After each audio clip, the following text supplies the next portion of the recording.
Hey everyone, I'm Angie. Welcome to the Cat Eaters podcast. And on today's chapter, we'll be diving into a case that'll leave you thinking about clowns in a very different way. Yes, we're talking about John Wayne Gacy. Yes, it's true. This man made a graveyard in his basement and also liked to dress like a clown.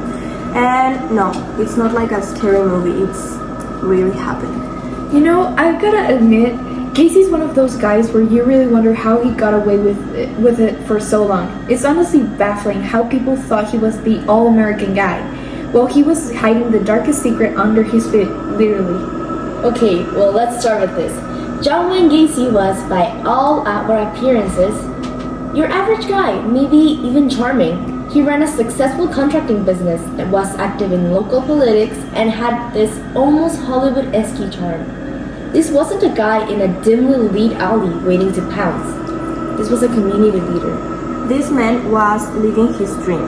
He even met First Lady Rosalynn Carter in the 70s. There's a photo of them together and no one knew that he was a monster.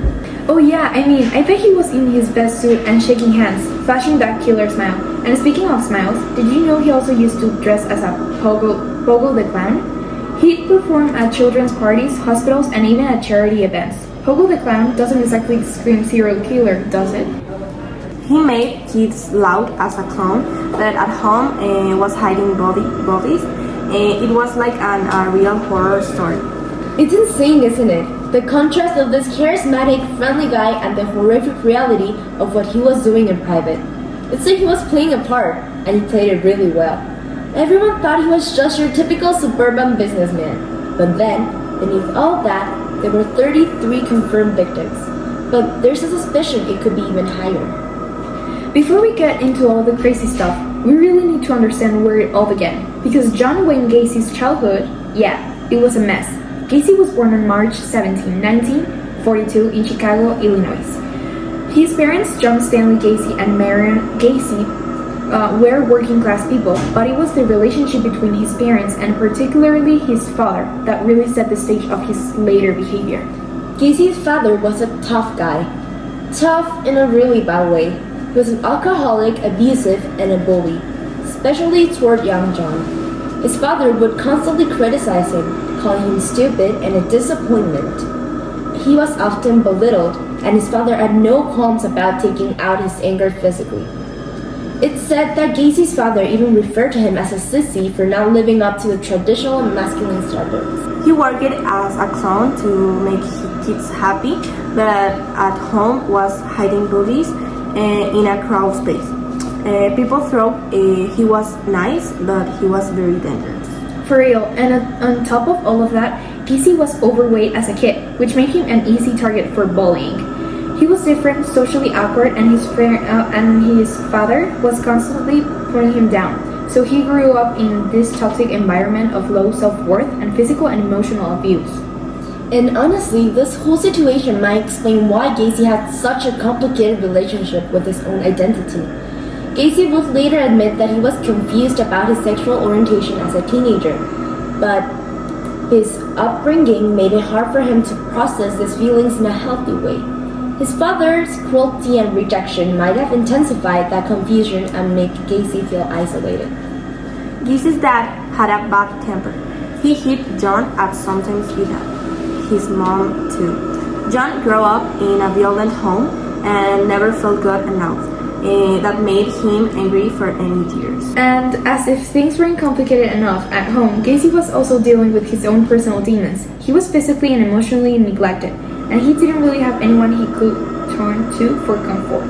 To cope, he began to retreat inward, developing a fantasy life to escape from his painful reality. These childhood years were essential in molding the man he would later become. Gacy was sexually abused by a family friend when he was a kid. This also affected how he saw power and control later in their life. Okay, so here's where it gets even crazier.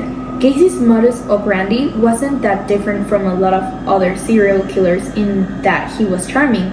But here's the twist. He would lure his victims with promises of work. He'd say, "Hey, you need a job? I've got something for you." He tricked young men by offering jobs. At his home, he trapped them with handcuffs, saying it was a trick, but then they couldn't escape. He'd overpower them, often sexually assault them, and then he'd strangle them with a rope or a piece of wood. And once they were gone, he buried them beneath his floorboards. Now, at first, Gacy didn't seem like the type of guy who would just snap. He had a troubled childhood, sure, but what's really interesting is the way he kept it all separate. From what we know, he had a deep-seated resentment toward women, but with men, that's where the real rage came out. Yeah, this guy was a textbook psychopath. No remorse, no empathy. His psychological profile shows that he was extremely manipulative. It was all about power and control. The whole police trick with the handcuffs wasn't just about restraining his victims physically, it was about asserting dominance over them. And he didn't stop at just burying his victims in the crawl space. No. As he ran out of room, he started dumping bodies in the Des Plaines River, just throwing them in the water. There's no telling how many people he could have killed, because Gacy only confessed to 33, but the total could be much higher. Okay, so we know how the story ends. Gacy was finally arrested in 1978, after the disappearances of Robert Pease, a 15-year-old. His body was later found in the Des Plaines River, but what's crazy is that the investigation didn't really begin until after they caught him in a lie. Right? He was so brazen about everything. When the police raided his house, they didn't even have all the evidence at first. They thought he was just a regular guy who was a little weird. But then they discovered a lot more than they bargained for. And even though he confessed to 33 murders, it's safe to say that Gacy's true body count could be much higher. He was convicted, and in 1994, after 14 years on death row, Gacy was executed by lethal injection. His final words? Kiss my ass. But what we can never forget in all of this is that there were real lives lost. 33 victims, sons, brothers, friends, each with a name and a story. Gacy's story is horrifying, and it's victims who should be remembered. Serial killers are often remembered. Their faces become iconic, but the victims, not so much. Let's change that. So folks, remember these names. Let's not give monsters like Gacy more fame than they deserve. Thanks for listening to Cat Eaters podcast. If you enjoyed today's deep dive into the life and crimes of John Wayne Gacy, don't forget to like, subscribe, and share. Catch us next time for another dark chapter in true crime history.